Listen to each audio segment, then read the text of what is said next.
Meu nome é Vinícius D'Amico de Alcântara, estou no terceiro ano de Artes Visuais na UEL e o meu trabalho tem o título Declaração de um Processo de Criação e esse é o meu orientador, Cláudio Luiz Garcia, e a gente vai conversar um pouco sobre o trabalho. E o Paçoca vai fazer parte da conversa, né, Paçoca?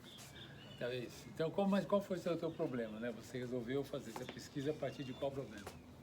O problema era que eu tinha chapas de cobre. Chapa de cobre é uma coisa cara, então a gente tem que chapa fina. E as chapas finas são ruins, né, para gravar, porque elas não aguentam uma gravação muito grossa. Então, intuitivamente a gente inventou de dobrar as matrizes e prensar elas, né, para elas ficarem planas de novo.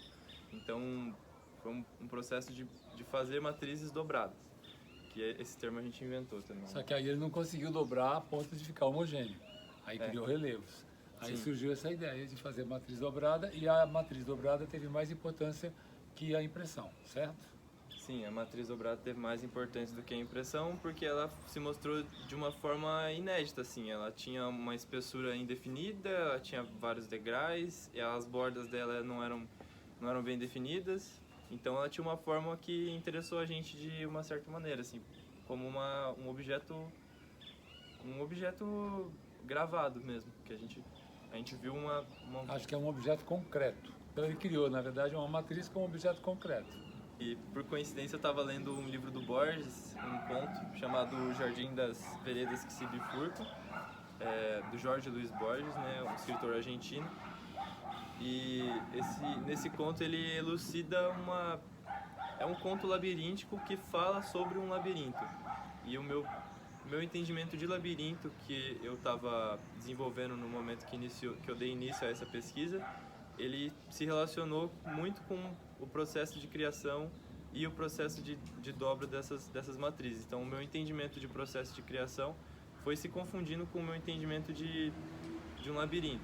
Um entendimento até meio temporal de um labirinto, né? Porque as dobras das matrizes até metaforicamente se relacionavam com as dobras de um labirinto.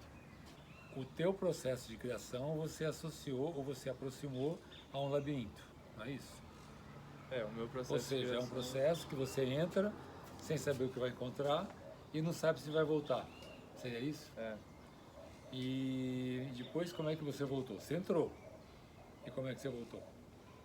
Aconteceu o fechamento do ateliê de gravura da universidade. Eu tive que encontrar outras maneiras de continuar minha pesquisa, de produzir. E a produção eu acabei me encontrando produzindo luvas, costurando luvas. Então, nessa conversa toda, a gente pode fazer uma outra relação com a história da arte brasileira. Se você entra com a matriz dobrada como objeto concreto, a gente estaria fazendo uma referência, talvez, a um movimento artístico dos anos 50, que é o concretismo, que é lidar com a obra de arte como um objeto concreto. É isso?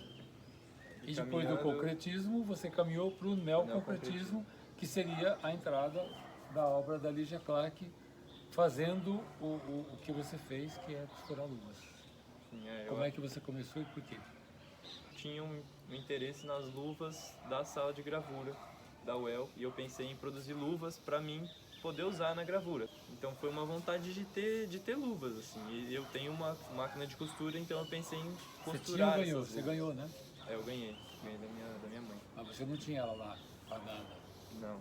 Ela estava lá disponível a partir do começo da pandemia. Né? Então o processo de criação é uma coisa assim, que você entra e você não sabe bem onde vai dar, mas você vai tomando consciência das coisas que vão acontecendo inesperadamente. Sim, é isso que eu ponho em destaque assim, como resultado dessa pesquisa, porque eu não sei aonde que as luvas vão me levar agora. Então eu sigo num processo de criação que é labiríntico e que eu estou sempre entrando e sempre procurando uma saída ou um aprofundamento. Estou sempre caminhando. Então quem manda é o labirinto. Quem manda é o labirinto, porque se tivesse ido de encontro com um outro tipo de encruzilhada, uma encruzilhada que não me apresentasse as luvas, por exemplo, eu teria feito algum outro objeto.